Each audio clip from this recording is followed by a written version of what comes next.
Assalamualaikum warahmatullahi wabarakatuh.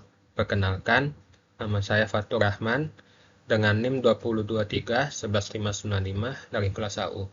Di sini saya akan mempresentasikan tugas 2 dari mata kuliah manajemen teknik yang berjudul Pengoperasian dan Kasus Sistem Tenaga Listrik. Apa itu operasi sistem tenaga listrik? Operasi adalah pelaksanaan rencana yang telah dikembangkan. Tenaga listrik adalah suatu bentuk energi sekunder yang dibangkitkan, ditransmisikan, dan didistribusikan untuk segala macam keperluan. Sistem tenaga listrik adalah rangkaian instalasi tenaga listrik dari pembangkit, transmisi, dan distribusi yang dioperasikan serentak dalam rangka penyediaan tenaga listrik. Tujuan operasi sistem tenaga listrik adalah untuk memenuhi kebutuhan beban listrik secara efisien atau beban terpenuhi dengan biaya yang minimum.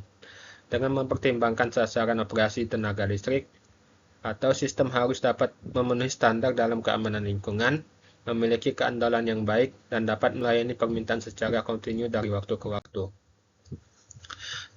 Tujuan operasi sistem tenaga listrik itu ada 3. Yang pertama, ekonomi.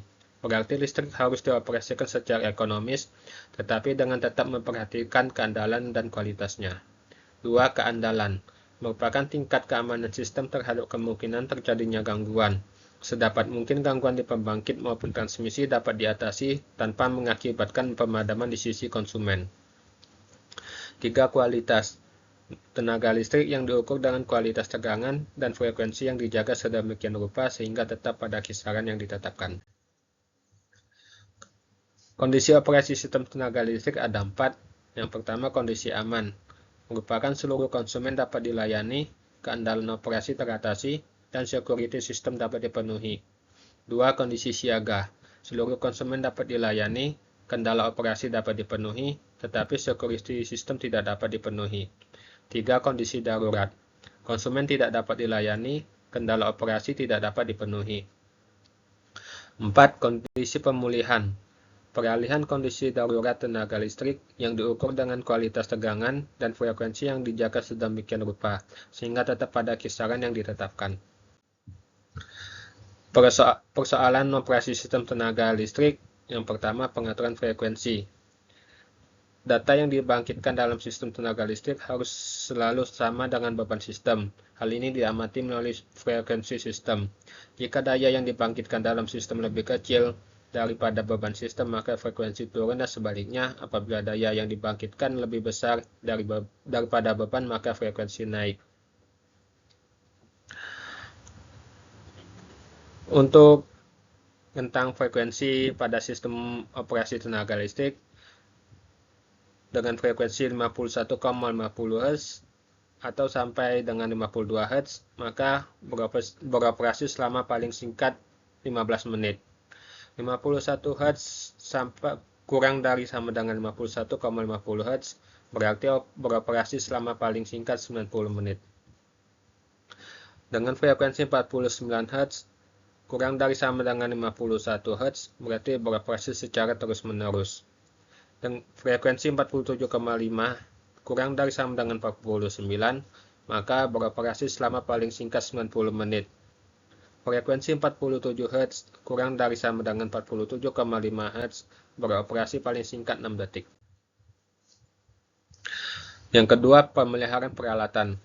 Peralatan yang beroperasi dalam sistem tenaga listrik perlu dipelihara secara periodik dan juga perlu segera diperbaiki apabila mengalami kerusakan. 3. Biaya operasi. Biaya operasi, khususnya biaya bahan bakar, merupakan biaya yang terbesar dari suatu perusahaan listrik, sehingga perlu dipakai teknik-teknik optimalisasi untuk menekan biaya ini. 4. Perkembangan sistem.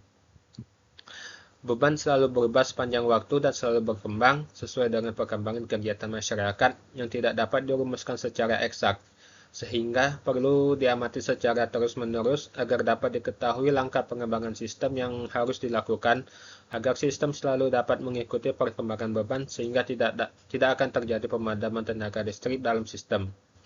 5. Gangguan dalam sistem. Gangguan dalam sistem tenaga listrik adalah sesuatu yang tidak dapat sepenuhnya dihindarkan. Penyebab gangguan yang paling besar adalah petir. Hal ini sesuai dengan isoceronic level yang tinggi di tanah air kita. 6. Tegangan dalam sistem merupakan salah satu unsur kualitas penyediaan tenaga listrik dalam sistem, oleh karenanya perlu diperhatikan dalam pengoperasian sistem. Perubahan tegangan pada jaringan harus dipertahankan dalam batas rentang variasi tegangan sebagai berikut. Dengan nominal tegangan 500 kV, maka kondisi normal plus 10% minus 10%. Tegangan 275 kV, kondisi normalnya plus 10% minus 10%. Tegangan 150 kV, kondisi normal plus 10% minus 10%. Tegangan 66 kV, kondisi normalnya plus 5% minus 10%. Tegangan 30 kV, kondisi normalnya plus 5% minus 10%. Manajemen operasi sistem tenaga listrik menyangkut berbagai aspek yang luas, khususnya biaya yang tidak sedikit dalam penyediaan tenaga listrik bagi masyarakat luas dan mempengaruhi hajat hidup orang banyak. Oleh karena itu, operasi sistem tenaga listrik memerlukan manajemen yang baik. Untuk dapat mengoperasikan sistem tenaga listrik dengan baik, perlu ada beberapa hal sebagai berikut. Yang pertama, perencanaan operasi, yaitu pemikiran mengenai bagaimana sistem tenaga listrik akan dioperasikan untuk jangka waktu tertentu. Pemikiran ini harus mencakup perkiraan beban, koordinasi pemeliharaan peralatan, optimisasi, keandalan serta mutu tenaga listrik. 2. Pelaksanaan dan pengendalian operasi, yaitu pelaksanaan dari rencana operasi serta pengendaliannya apabila terjadi hal-hal yang menyimpang dari rencana operasi. 3. Analisa proses, yaitu analisa atas hasil-hasil operasi untuk memberikan umpan balik bagi perencanaan operasi maupun bagi pelaksanaan dan pengendalian operasi. Analisa operasi juga diperlukan untuk memberikan saran-saran bagi pengembangan sistem serta penyempurnaan pemeliharaan instalasi. 4. Pemeliharaan instalasi adalah serangkaian tindakan atau proses kegiatan untuk mempertahankan kondisi dan dapat meyakinkan bahwa peralatan dalam instalasi tersebut dapat berfungsi sebagaimana mestinya sehingga dapat dicegah terjadinya gangguan yang menyebabkan kerusakan. Contoh kasus dalam industri ketenagalistrikan yang pertama, gangguan pada saluran transmisi. Kasus yang terjadi gangguan pada saluran satu jalur transmisi 150 kV akibat sambaran petir. Dampaknya, beban listrik yang sebelumnya disuplai oleh jalur tersebut harus dialihkan ke jalur lain, berpotensi menyebabkan overload. Tindakan yang dilakukan yang pertama, sistem proteksi atau relay dan circuit breaker akan bekerja untuk memutus jalur yang bermasalah.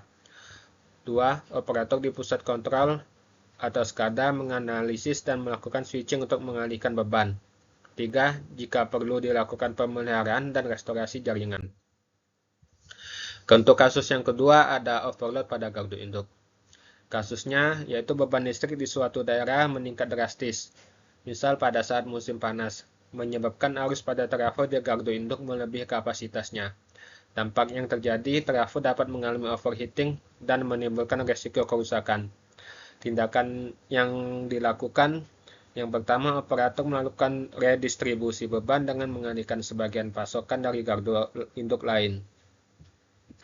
Jika beban masih tinggi, operator dapat melakukan pemadaman sementara pada area tertentu untuk menghindari kerusakan trafo.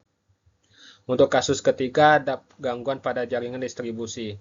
Kasusnya yaitu pohon tumbang mengenai jaringan distribusi 20 kV di daerah perumahan. Dampaknya pemadaman listrik di beberapa wilayah. Tindakan yang dilakukan yang pertama, proteksi recloser bekerja untuk mencoba menyambungkan kembali jika gangguan bersifat sementara. 2. Jika gangguan masih ada, tim pemeliharaan dikerahkan untuk perbaikan.